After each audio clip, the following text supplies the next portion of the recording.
All right, what's going on, everyone? Sam, how you doing? Nice. I'm good, man. How are you? Good. Stoked to dive into the first of these EDMF complete group chats. Absolutely. It's been, we've had this course up for a long time, but with this new update, it's awesome to have these going on every 2 weeks, especially for those of you watching who have more in-depth questions. I think at some point we'll do feedback on music as well. Maybe not in this call, but future ones. But yeah, good to have you guys here, and we'll give it a few minutes. We'll wait for some more people to join, and then we'll kind of get into the Q&A. For those of you that are watching right now, feel free to add any questions that you might have into the comments, and we'll just keep track of them, try to get to as many as we can. We didn't fully explain the way that this call is going to work, but for this and the calls moving forward, it's all just going to be Q&A. So Sam and I are going to show up, preferably both of us, and you're going to post your questions in the chat. We're going to try our best to answer them, get some discussions, get some other people's points of view within the chat, and yeah, just like help you all out as much as we can. Keep everything to music, but anything within the music production space or music business is fair game to answer.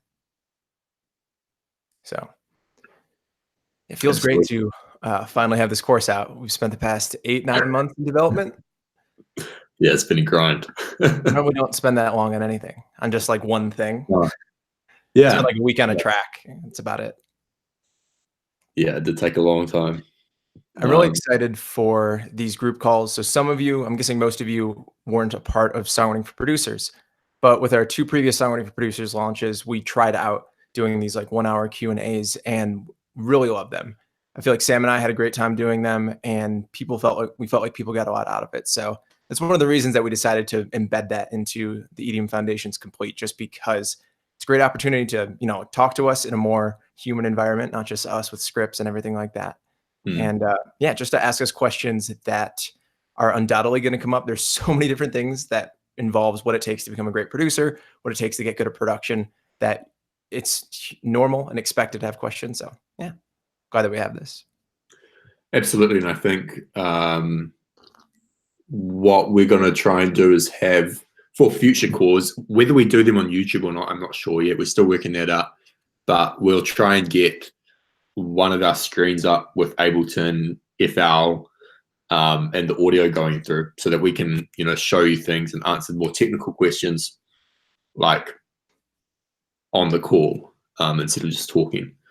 And that way we can also do track feedback, like play your track live, do kind of a group feedback session. That would be cool as well. So still trying to work that out, but hopefully by next call or the one after, we'll have that sorted.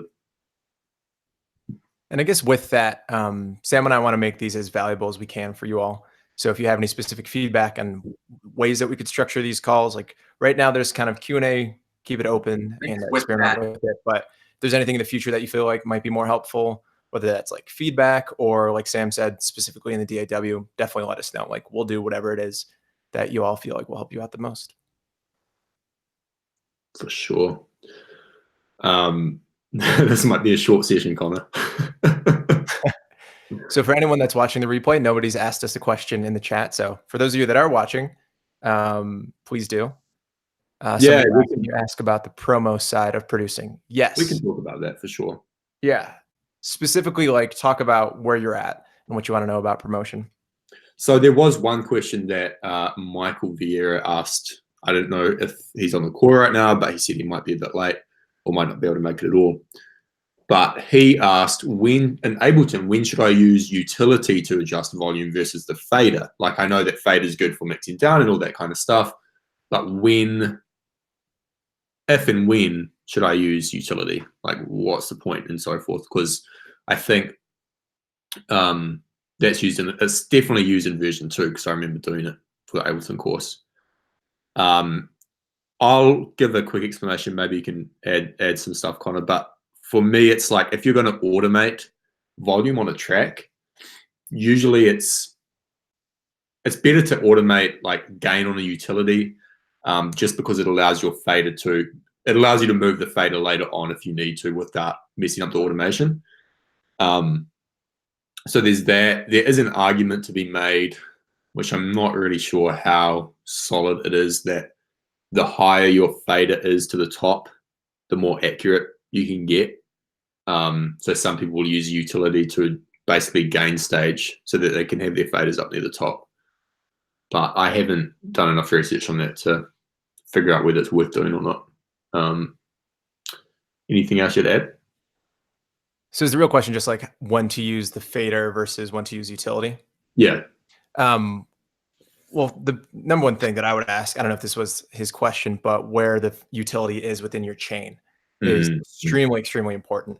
Yep. So you'll get this a lot with third-party plugins. There is kind of like a sweet spot.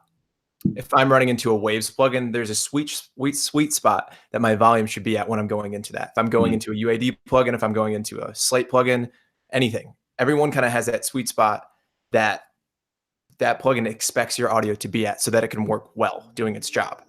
So that's one of the most important things that you should think about. Like if you're going into, I'm trying to think of like Isotope Trash 2, really popular distortion plugin. If you're going into that with like 0 dBs, just running it really hot into there, it's going to have no room to work with that sample. It's going to clip immediately.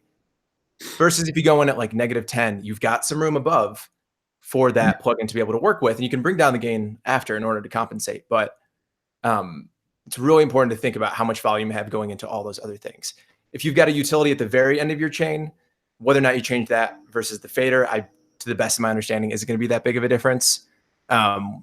Personally, like Sam mentioned, automation, absolutely. It's automate on the utility. It just keeps things a lot cleaner because if you want to adjust to the mix down later, you don't have to worry about gain staging and affecting anything else. But yeah, it's really important, especially with distortion plugins, saturator distortion, to think about how much volume is going in and where you're adding that volume around. So, let's just say you're like, oh, I want my track to be 5 dBs louder. Don't put the volume of the very first thing up 5 dBs because that's going to be running into all the effects. Like if you have OTT, it's going to be pushing it in a different way than it would be elsewhere. One thing I did have in an older, like basic template that I used for Ableton was the default tracks were -6 dB straight away on the utility. Just because you're going to bring in most synths and samples and they're going to be too loud, like 0 dB, you don't really want that. Just a little workflow tip. You can do the same with faders though. I think if you set a default MIDI track or audio track with the fader down to say -6, does that register? Or is that not part of the default track? Not sure. Anyway, something to think about. All right, so we've got a few questions coming in. What is soft clipping? I don't think Sam and I are necessarily the experts on this topic. Yeah. So generally when people think about clipping, that means if you think about hard clipping, that's what a limiter is going to be doing. That's going to mean I want absolutely nothing going above whatever my threshold is set at. To the best of my understanding, soft clipping chops things off, but then like pushes them down a little bit. So you get some of the harmonics and distortion that you would get from hard clipping, but you can still allow it to go above whatever that threshold is. Definitely there's somebody on YouTube that knows more about this than us. So it's a good question to ask, but I would recommend just like going to YouTube and, talk about soft clipping for that. Yeah, for sure. So let's go to Yoyako 50's first question. So I'm working on setting up my branding, social media, and website and all that. To grow as a producer, what content should I be regularly posting on these platforms? Well, that question doesn't make a whole lot of sense. To grow as a producer, you need to learn how to produce. To grow as like an artist, to grow as a brand, that's when you need to think about posting and all those things. So sarcasm aside, what content should you be regularly posting on these platforms? The number one piece of advice that I can give you is to take your top 10 favorite brands and look at what they post. Look at the types of things that they're posting, how often they're posting, and what they're posting on all those different websites. Like there's no formula, there's no rule for any artist or for any genre. But if you study those 10 people, go to their social medias for the past 3 months, write down everything that every single one of those people are doing, you're going to have a really good idea about what's par for the course. Now, should you copy their formulas? No. But if you have no idea where to start, you're flabbergasted on where to go, that's going to be a great point. Anything on that? Yeah, we get this question quite a bit. We've had it on the SFP courses as well. I think it's first of all, it's in my experience, the people asking it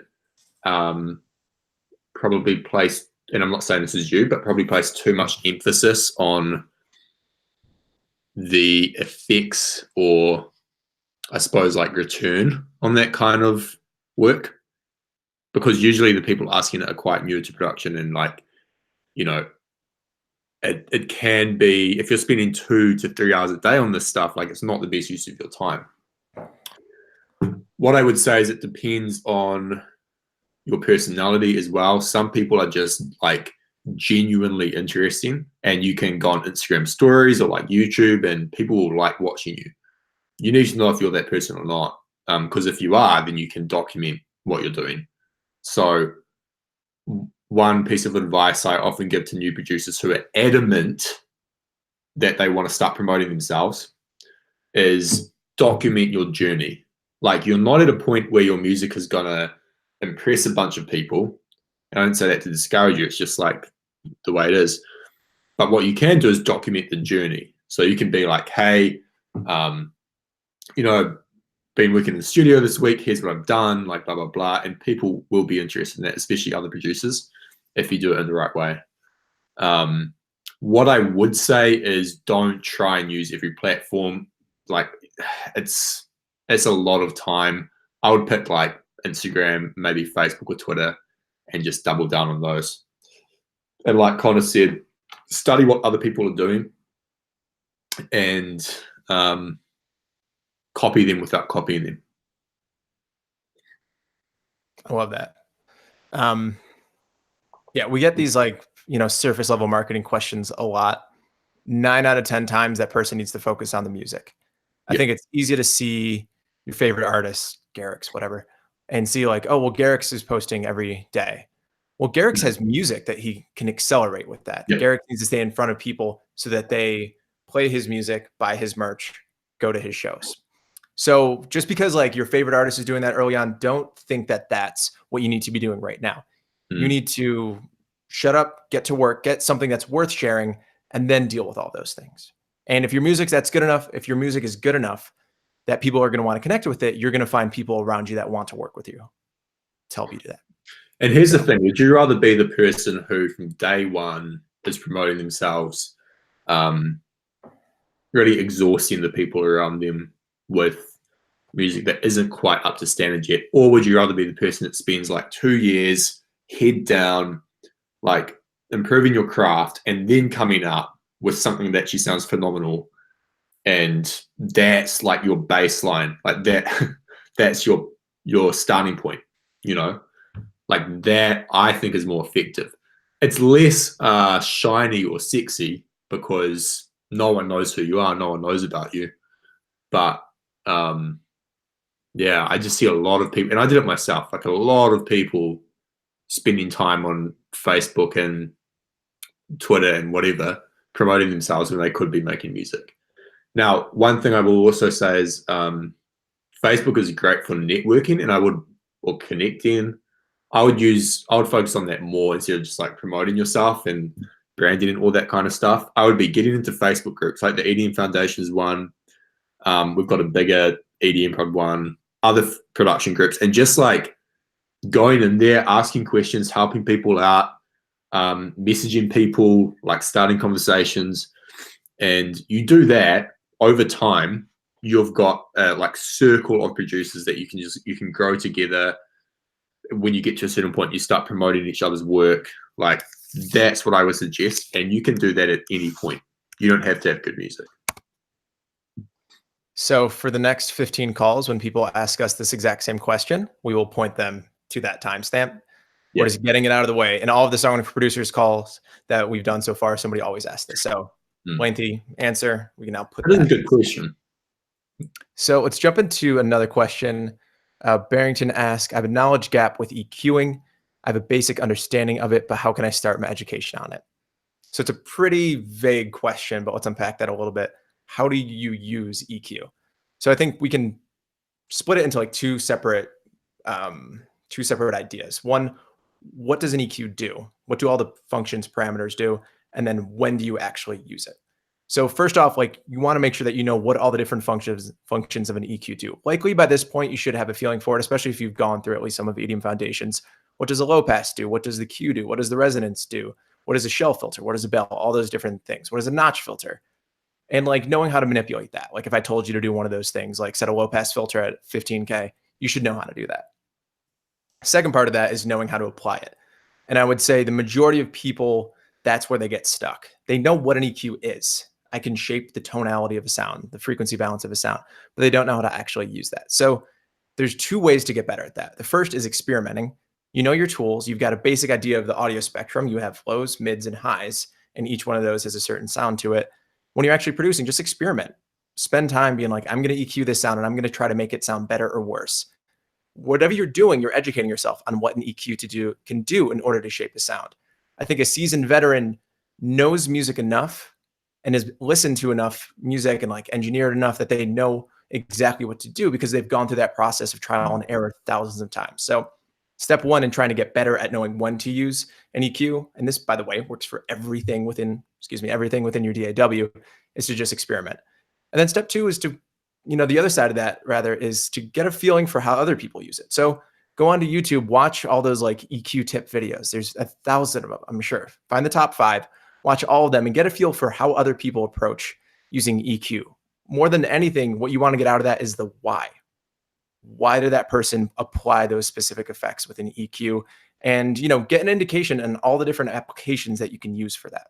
So I think those are like the two sides that you need to do in order to understand when to use an EQ.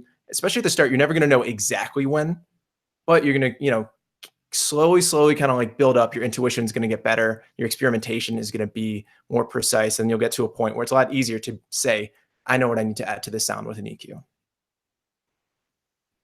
Anything to add on that, Sam? Yeah, two things that really helped me understand it many years ago was first, like the distinction between corrective EQ and like enhancing EQ, like with some, like one way EQ is used is you're using it to solve a problem. Like maybe you have like a synth and it has a lot of high end, and then you pull like a hi-hat sample in and you can't hear the hi-hat.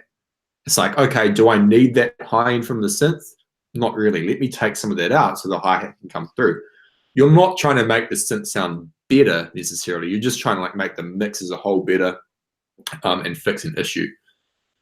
In other cases, you might have a sound, or let's say it's like a hi-hat and it sounds pretty good and it fits well and it doesn't like have any negative effect on the mix, but it just lacks a little bit of brightness and you're trying to enhance it. So you might boost the high end a little bit.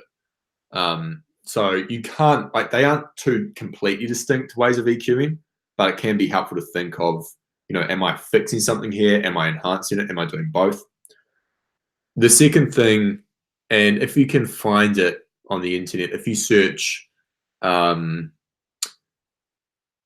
EQ inside the box, you'll find an article that is by far, in my opinion, the best explanation of EQ, hands down. And the basic gist is like you have a box like this, and on one end you have 20 hertz, and on the other end you have 20 kilohertz. Like the frequency range of a human ear, which for most people they can't hear above 16 or 17 kilohertz, so that's another topic. But anyway, you have this box and you're fitting these instruments inside it in a mix, and these instruments are going to take up certain portions of it.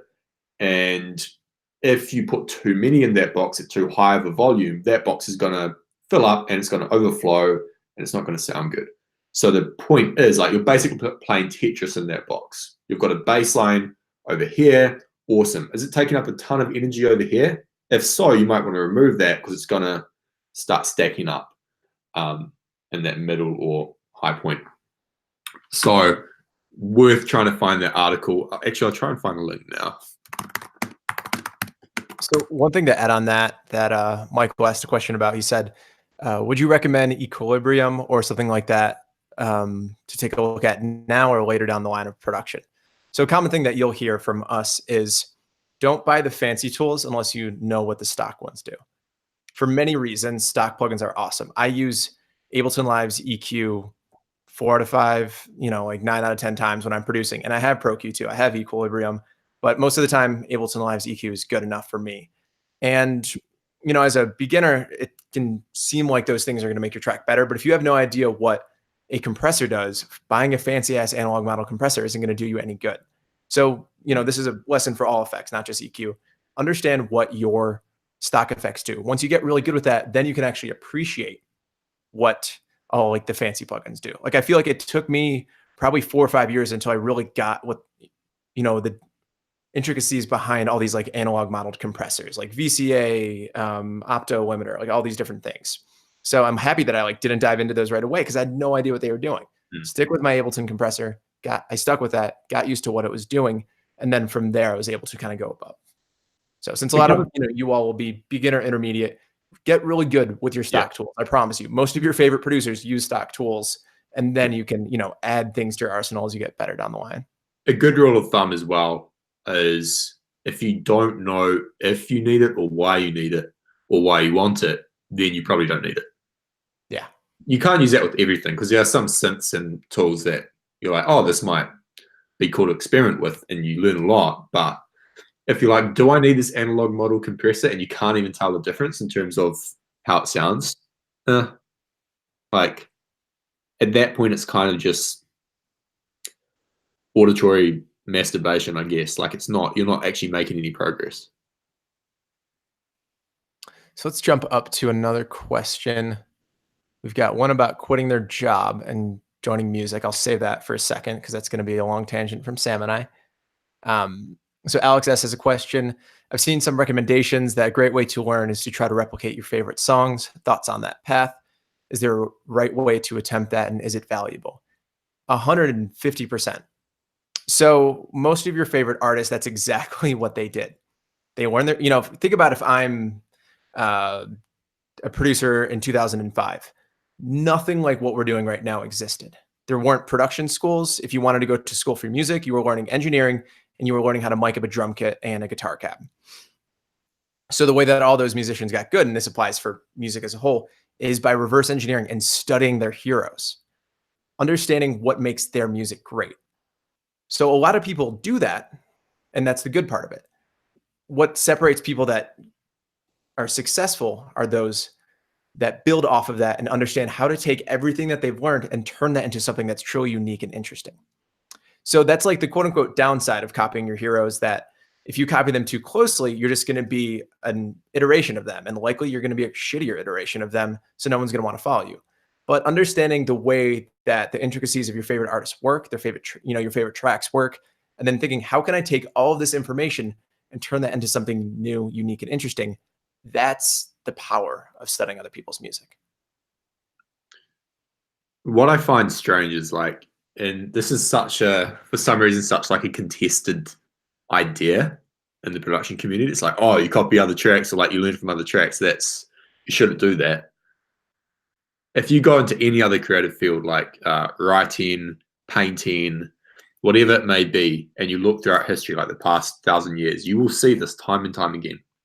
I think it was, what's that American author? Oh, Jack London. Apparently he wrote out by hand, like some other authors' writings just constantly.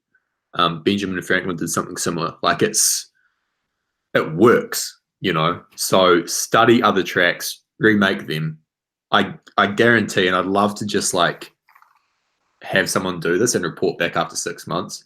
If you just focus on remaking tracks and nothing else, like for 6 months, you would make phenomenal progress. Yeah. The thing is, most people will not do that because it's extremely hard. Like it's not easy to do. And it's also not fun a lot of the time. And that's because it's deliberate practice. So one book, if you're serious about this, check out a book called Peak by Anders Ericsson. He talks about this idea of deliberate practice. And basically, if practice is easy to you or like enjoyable, you're probably not doing it hard enough. So you talk to these violinists in like Germany, and they had to have a nap after their 90-minute session because it was so intense. I'm not saying that you do that, and after all, like, you want to actually enjoy music production, but all I'm saying is, like, if it always feels easy and you're not being challenged, you're probably not moving forward or progressing or like developing your skills. Last thing, go read the book Steal Like an Artist by Austin Kleon. I was listening to a podcast with him this morning, ironically. He talks about how real artists steal and reinterpret that information and bring something unique. So just definitely go read that. So let's jump back to Thomas's question, one that Sam and I get all the time, both in chats and in our email inboxes, at least weekly. I'm a 20-year-old and have a stable and well-paying job. Awesome, especially for 20 years old. When do you think is the right time to quit and to do music full time? So step one is this mantra that Sam and I feel like point to a lot when people ask us this question is don't jump until you see the landing. Yep. So first off, this is Sam and I's perspectives on this idea. Everyone's going to have a different perspective. I would say Sam and I are both more conservative when it comes to this idea. I think there's some people, not us, that will say, if you're truly committed and you want to make it, you need to make that leap now. We're not the kind of people that are going to be doing that. They're normally trying to sell you something like that. What? They're normally trying to sell you something if they say that. They're normally trying to sell you something. Or some people are just like cocky and they're trying to be like, oh, that's what I did. Or like, that's what you should do. And I never did it. So understand, like, that's going to be some people's mantras. And I think there's people that are success stories that have done that. But there's survivorship bias, which I'm sure we'll talk about at some point today, for why you shouldn't do that. But going back to that initial idea, don't jump until you see the landing. The number one piece of advice, like if you're deciding whether or not you should quit to go, pursue your career in music, can you make a living off of music right now? Like, let's just say somebody is like brand new to production. Maybe they just took EDM foundations and they're like, this is so cool. I really want to do this. I would love to pursue a career in music. It could be a while until you're able to make a living off of that. You have no way of knowing. You might think, I have passion, I have drive, I'm different than everyone else. I've got this unique perspective, I'm a snowflake, and I'm going to do well in this industry. But you've got no way of knowing until you've been in it long enough to have a good idea of whether or not you're going to be able to make a career. So many artists that are successful that went from 9 to 5 to producing and then touring full time are artists that already had stuff going for them before they made that leap. I think we've got so many different people on our podcast. The Crane interview, which I'll touch on in a sec, Said the Sky, I believe, is also the same way, where they kind of transitioned slowly, going from 9 to 5, starting to get some money in from shows, part-time, getting more money in from shows, until they're like, if I just had more time, I know for a fact that I can make a living off of music. I feel like you had something to say on that, Sam? Yeah, I agree with everything you've said. And it might sound like we're being harsh.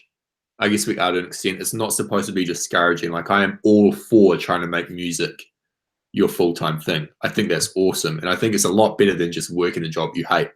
I can't say anything else. Like, I work, like, I started this business up for myself and I didn't want a normal job, and it worked, but I was in an extremely lucky situation. And it took 6 years, like, to get to this point. And it can be similar with music. One thing I'll also add is, yeah, you have the people who say, oh, you should just quit and do it. Like, that's what I did.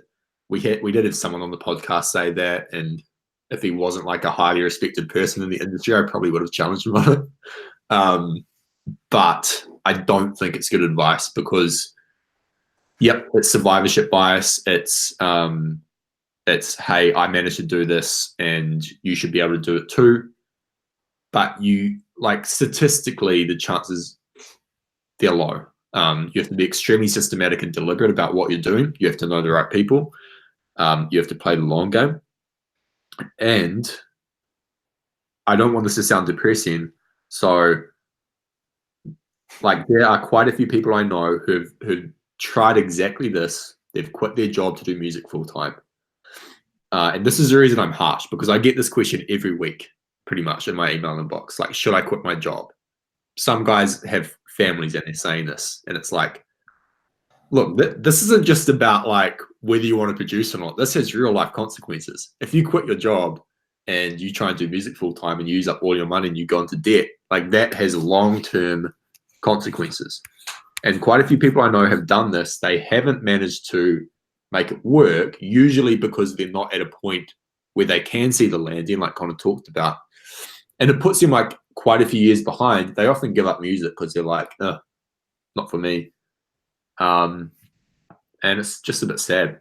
So, yeah. So Michael made a comment to lighten up the mood a little bit. So Michael made a comment, if anything, it is motivating and realistic. That is 1,000,000% the mentality that you need. Yep. Understand, wow, this is tough. Mm. I am going to work my ass off in order to make this happen. And that's easier said than done. But I think I'm by far a realist. I get the numbers. I've got a math degree. I see the numbers and I understand like these chances are slim. You can be somebody that's going to wilt under that, or you're going to be somebody that says, I know how tough this is. I'm realistic and I'm going to put in the hours to make sure that this actually happens. I think so many people think that they can't do it with a 9 to 5, but so many people have. Yep. If you truly put in all the effort, put in all the time, you can make something work. Like in our Crane podcast, he worked 9 to 5 and then at some point quit because he could make a living off of music. And he just produced every single waking moment on the way to work, on the way back, and then at the house. Like that was the only thing that he did because he was passionate about music. I don't know if he was like, this is my calling, but he just loved it and it was fun.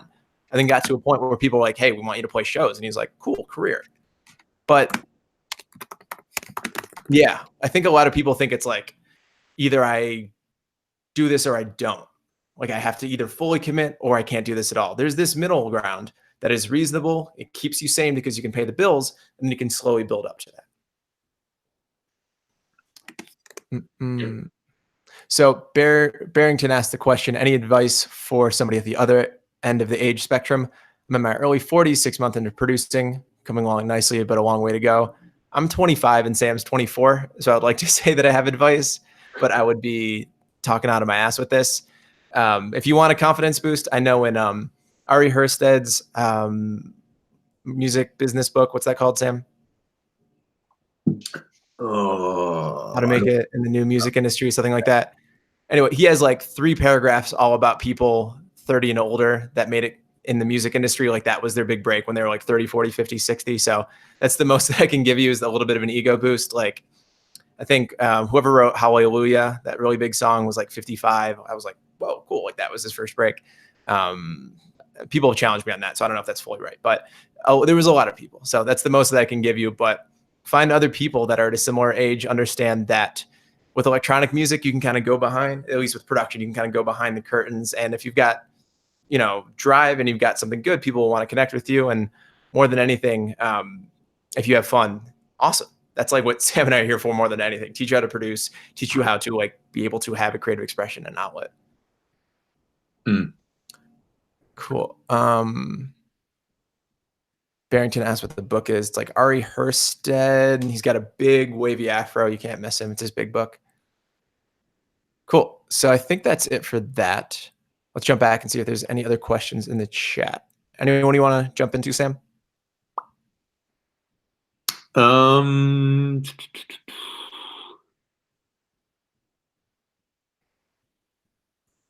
Yeah, like Stacey, just in case anyone's wondering, that is alcohol behind me, and no, I didn't use it to put together the course. This is just like the spot I have to sit in for the best internet. So that's why I'm sitting here.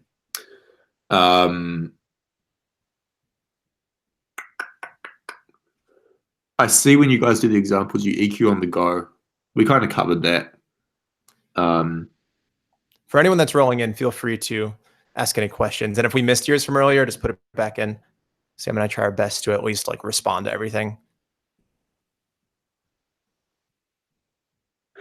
I want to quickly talk about the books we've recommended, just because I think they're really important. But Trusco asked how the demographics of people taking EDM foundations, how many are over 40? There's actually quite a few of you guys. Got a lot of emails from you, 40s, 50s, and it surprised me, like, because when I started EDM, but I just assumed that everyone who was interested in this was like young, like 25 and under. But it's awesome. I love it. Here we go. Yeah, so check out Peak, check out The Talent Code by Daniel Coyle, which is a similar book, bit easier and more entertaining to read than Peak. Deep Work is like a fundamental book as a producer, I think. And it's one of those ones, if you read and you understand it, you will put yourself ahead of others because most people don't do it. Tresco, you also asked, is there like a demographic for EDM Foundation's customers? There really is no one person that like EDMF. There's like no one character profile. I don't know what a marketing book would say, but like I would say it's like split between 15 to 18, 18 to 20, 20 to 30. Like it's like 10% in each one of those, every one of the spectrum, which I think is awesome. I would rather have that than just all of like one small facet of life. I think I had like an 80-year-old email me once saying like, "Hey, I'm just getting into this." Like, amazing. That's so cool. It's like that 80-year-old gamer grandma that they put in like the Skyrim game or something like that. She has her like, I think she's getting like a reality show. I don't know. It's cool. It's like, I don't know. It's just like funny to see people of a different generation adopt kind of ideas and concepts of ours. Yeah, for sure. Because that unfortunately isn't always the norm. Yeah, so, no, electronic music isn't real music, Connor. Come on. What is it? Even I kind of call it techno beats sometimes to all my friends, which I feel like is the thing. Like just like, oh, like some weird techno beat. Like I heard on the radio this morning, people were talking about Madonna in the 90s. Like, oh, she like did her techno beat album. And I'm like, oversimplifying it a little bit. So those of you in the chat, please keep asking us questions, or else Sam and I are just going to talk about techno beats and old people for the remaining 23 minutes, which we will happily do. Oh yeah, absolutely.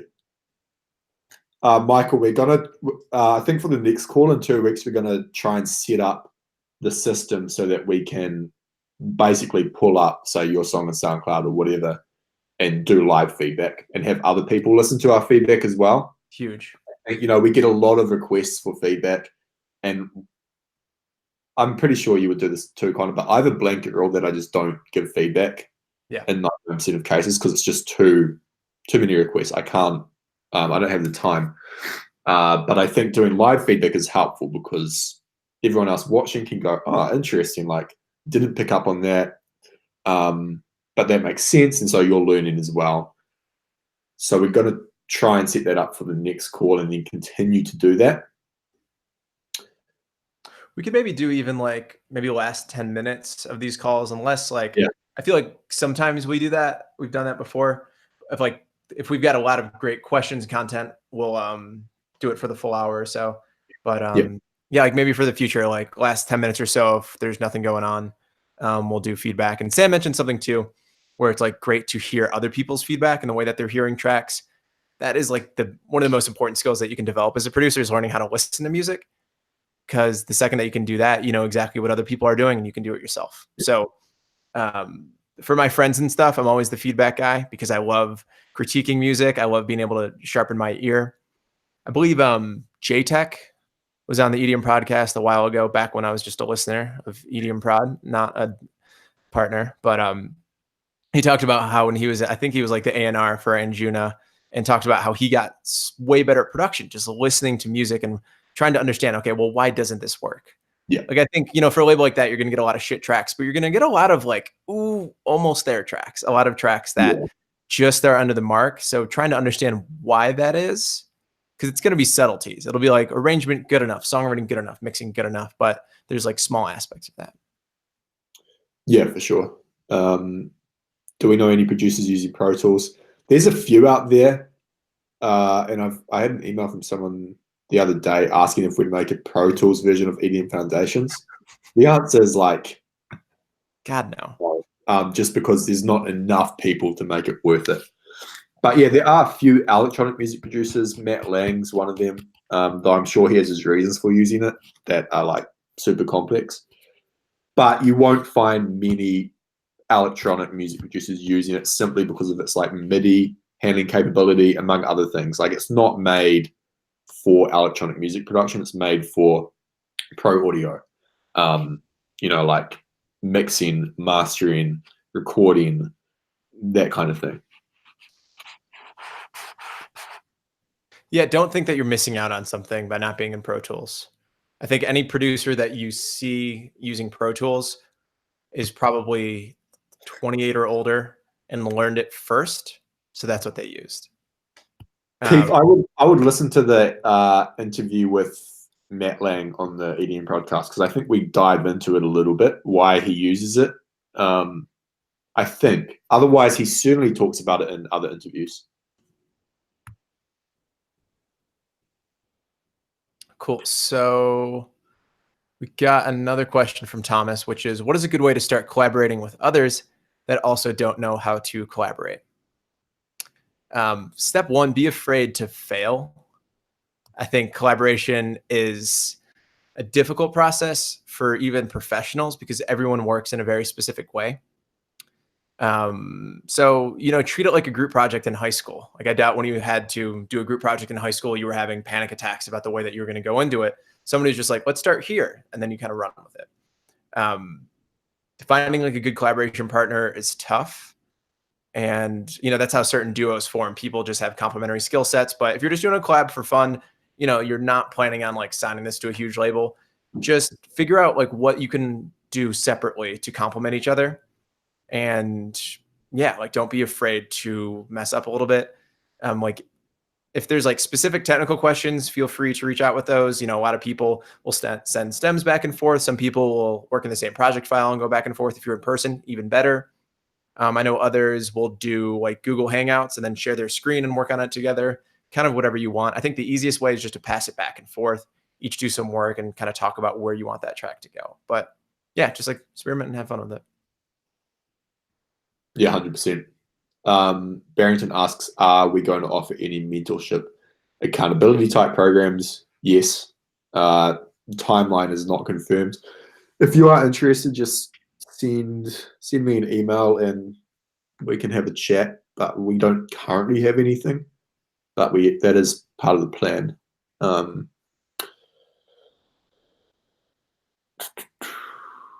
Michael also asked, is there a mastering portion to the course? Kind of. I think, I don't know the way that you approach it in your explanations, but at least for the Ableton version of EDM Foundations, it's very like mastering light. Your goal as a producer should be to make your track as great as it can possibly be so that you don't have to do a lot of mastering. Don't just take my word for it. I know Feed Me in one of his production tutorials that he did on his track Rat Trap talked about how his master was literally just like a glue compressor, and that was it. He's like, it was a good mix. I didn't need to do anything. So, one of the main things that I try to get across with masterings for beginners and even really intermediates is try to make it so you have no work to do in your master. Try to make it so that everything sounds as good as you can. Your mix is compressed, balanced, EQ, tonally wise, and then volume wise, so that you don't really have to do as much for mastering. At least in the Ableton version, we just do like a little bit of rounding it out, making it a little bit louder and thicker, but we don't dive too much into the theory because it's not necessary for you. And I would consider Sam or myself to be expert mastering engineers.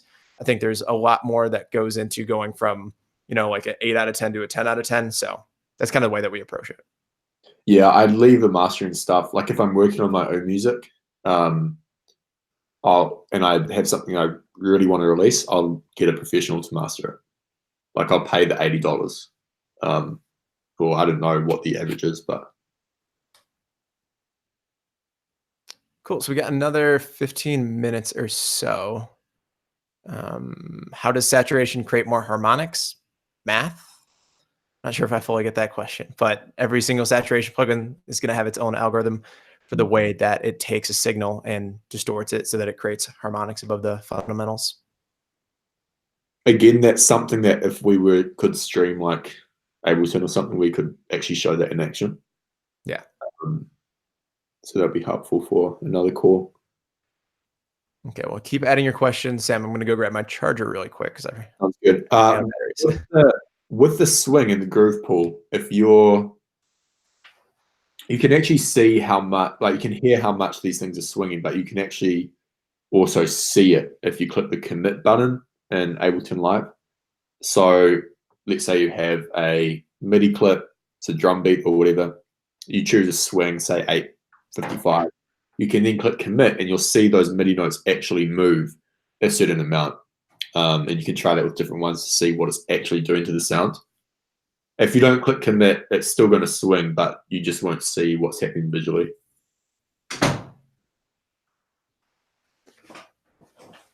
All right. Cool. About 15 minutes left. Trying to think what else we got. Michael asked a bit earlier, do you have a recommended library for samples that you like more than others out there? A couple of years ago, I would have definitely said certain company names and so on, and there are great companies out there. I usually use Splice nowadays, but the funny thing is, even though you can just pick and choose your sounds, like I still normally click download all on like a certain sample pack. Yeah, I would personally use Splice and just listen to the previews and stuff like that. There are definitely better labels and companies than others though, and you just got to find what works. So I just want to make a note. So Gabriel just asked another question. So a lot of the questions, and I'm not picking you in particular, I feel like this is a lesson that might help other people. A lot of the questions that you asked are very specific and are things that are all a Google search away.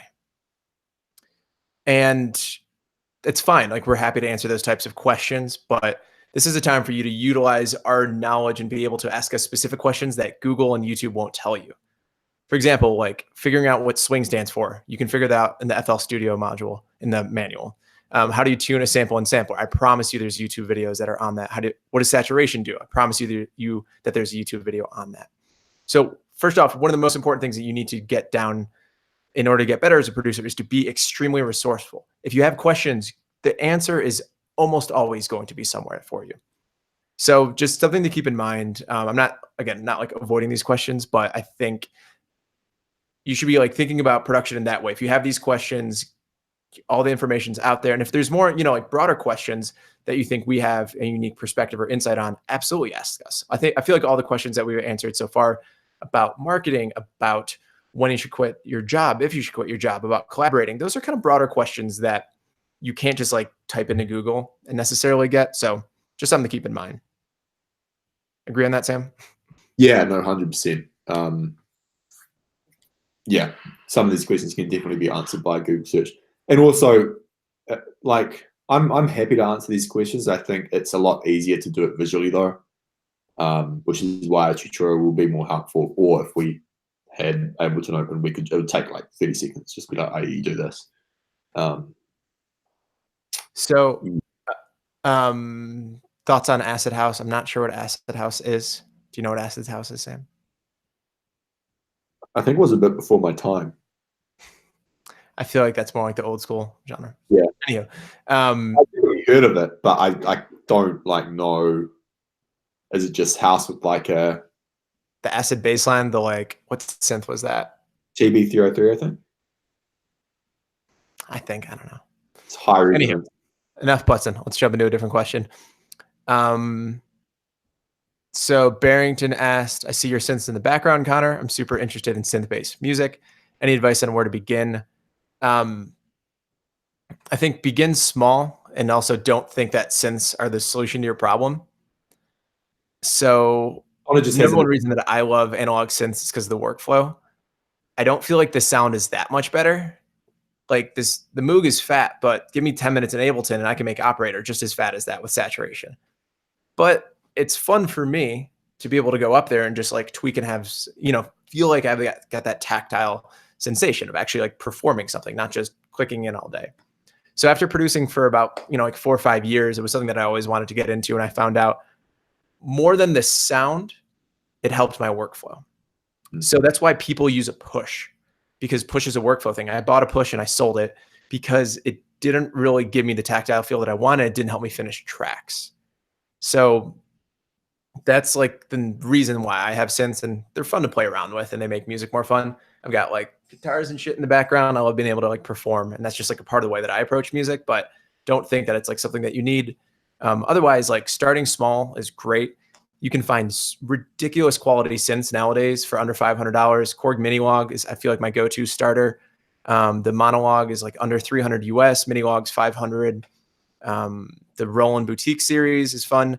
If you're interested in grabbing like a cheaper analog synth, go into your local guitar store and just play around, see what inspires you when you're playing around with there, because that's the number one thing. I've like bought and sold multiple synths because it wasn't fun for me. But anytime I go into a Guitar Center, that thing just draws me more than anything else in this world. So that's why I like invested and I'm lucky enough to be able to have all these. But yeah, hopefully that gives you at least somewhere to start. If you've got specific questions, just throw them my way.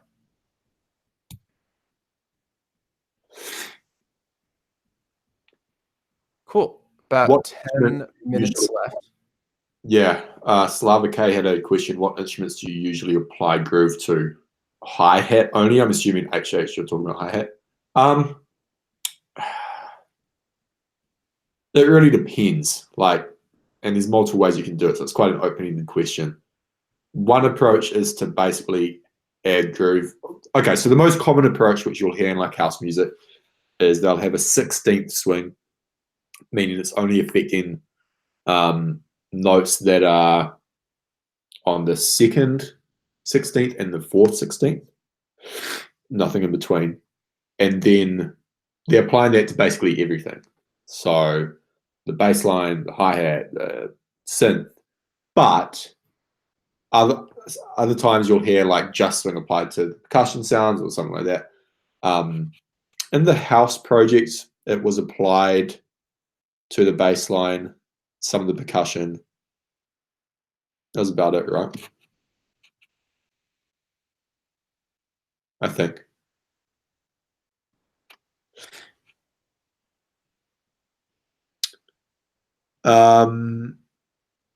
Keith Elliott, can you give us a preview of your new course, Sam? Mindset stuff. How does it build on the production producer course? Good question. It is going to pretty much replace the production producer course, but be an extension of that as well. I mean, like once this is launched, the production producer course will basically be defunct. So what I've noticed is like a lot of people have gone through EDM foundations. They still struggle with a few things, including finishing songs.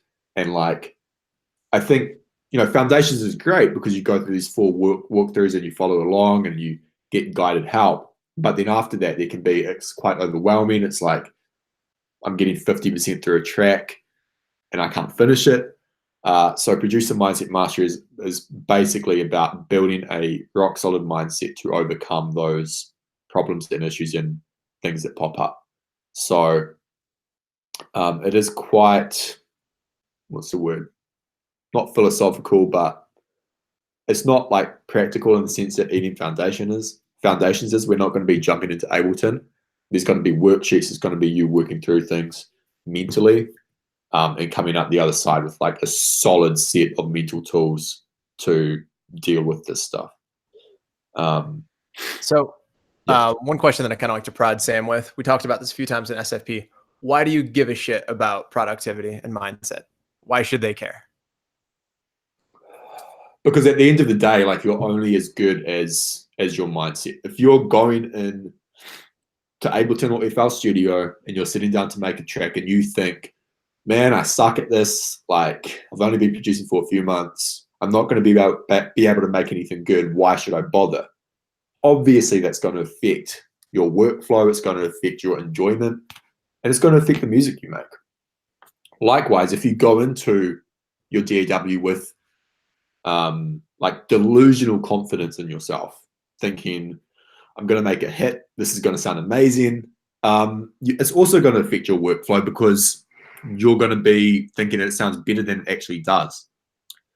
So that's part of it. It's building like a not just a realistic mindset, but like a confident, like balanced confidence where you can go in and even if you're a new producer, go, you know what, this may not be the best thing I make, but I'm going to get better and I'm going to finish it.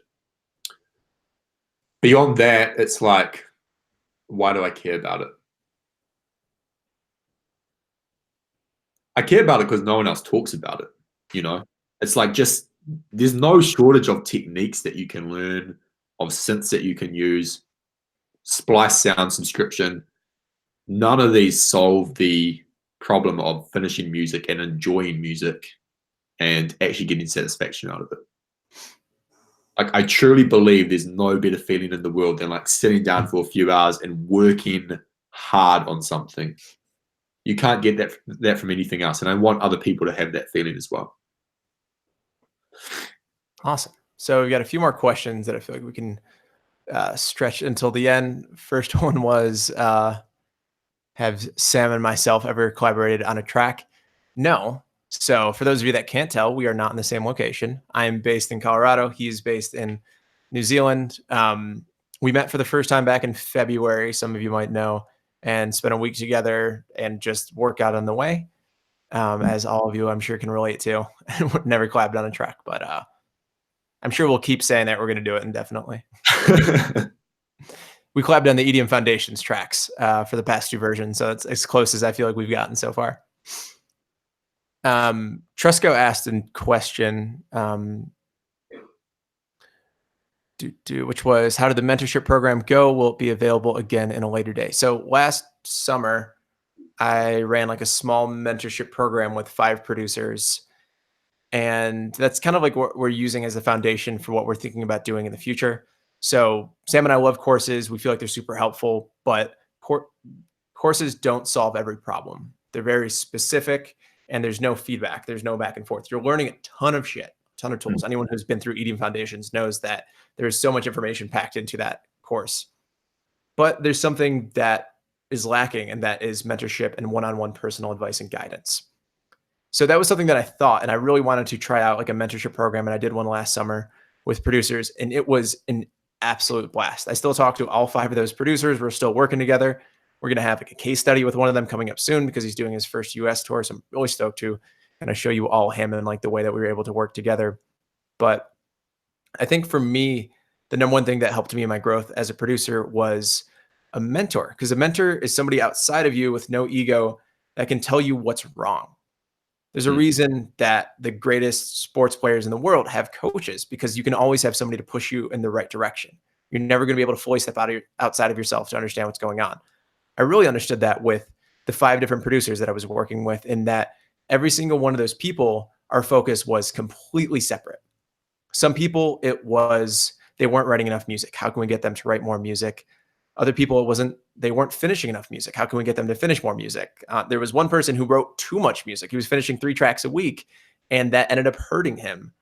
And the 2 people that were kind of like that, they were writing too much and weren't thinking about what was going into it enough.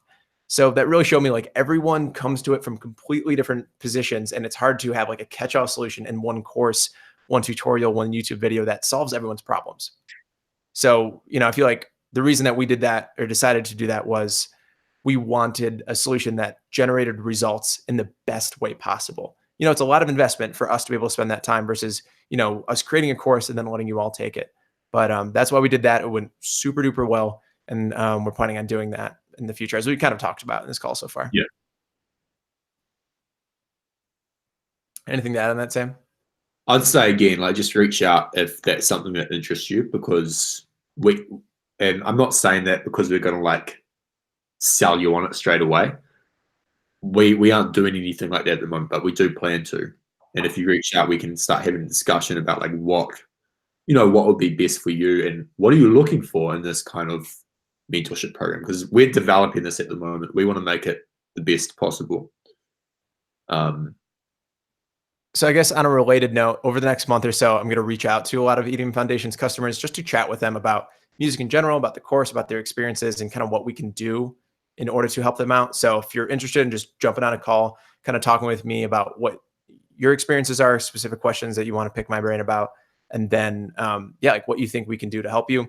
Sam and I, on a daily basis, get people asking us for like private coaching, and we regularly turn it down because we don't have the time or energy, and it's like not the most effective thing just to do one-off coaching like that. Like, hey, jump on for an hour. So what we really want to do is like purposefully craft a program that actually produces freaking results. Yeah. So, that's going to come from a collaboration, like working with you all to make sure that we're helping you to develop something, or we're developing something that will genuinely push the needle forward with your career. 100%. So one last question, a nice one to wrap it up with, is do you usually start with a melody or beat? So what would you say for that, Sam? Melody. I used to start with drums all the time, but I think now that, especially for me, and I suppose in general, it's kind of shifted towards songwriting and getting that hook down. I start with the melody. Also because it's harder, at least for me, to get a good melody than like a good drum beat. I come from a drumming background, so it's always been what I like gravitate towards first. And because I know that, I intentionally delay it until later on in the production process because, man, like I'll put down drum beats all day, but I'm not going to finish music if I do that. First thing that I always say to this question is, do both find what works for you? It's such a granular question that people wonder about that's so specific. And if I, took the top 100 producer, like the top 100 producers right now, whatever that list would be, and asked them, it'd be split between like drums, chords, melodies, vocals. Everyone goes into it differently. There's not like a formula that gets everyone the best result. There might be a formula that gets you the best result. And I think a lot of that comes back to partially what genre you're producing. For most people, I would recommend chords and melody because that's what your track is built off of. If you're producing more of like a drum driven, like techno or like tech house style, yeah, it kind of makes sense to start with that. Get what's going to make your track memorable out first. But personally, if I'm like really intentional about what I'm creating, I'm going to start with a chord progression and melody because that's what's going to make my track work. That's what is going to make, people remember my track. If I spend 5 hours on the drum loop and I can't get a chord progression down, I've kind of wasted time. But if I spend 2 hours on my chord progression and I know I have something good, I at least have that seed that I can build off of. For sure. So with that, it's about on the hour. So appreciate you all showing up. We didn't give the best advance, but still we were all able to make it. It was a nice close call. So I'm happy that we were able to get to most of your questions. Anything to add on that, Sam? So yeah, two things, Michael. I think with your question, like it'll be a good one to get to on the next call when we're able to know, because it'll be easy to show. And the second thing is we will be doing this same time 2 weeks from now. If you can't make it, you can send in your questions beforehand. This is going to be obviously, it's been recorded and it's going to be up on our YouTube channel for you to watch again. As for the timing, I know that it doesn't work for everyone. We chose this time because it works for the most people. And yeah, it can't work for everyone, but we may change that at some point if there are enough people who say, or the majority of people say, actually, this time works better. We may change it, but there's no plans to do that at the moment. Yeah, thank you for coming as well. This has been awesome. I appreciate it all. All right, take care.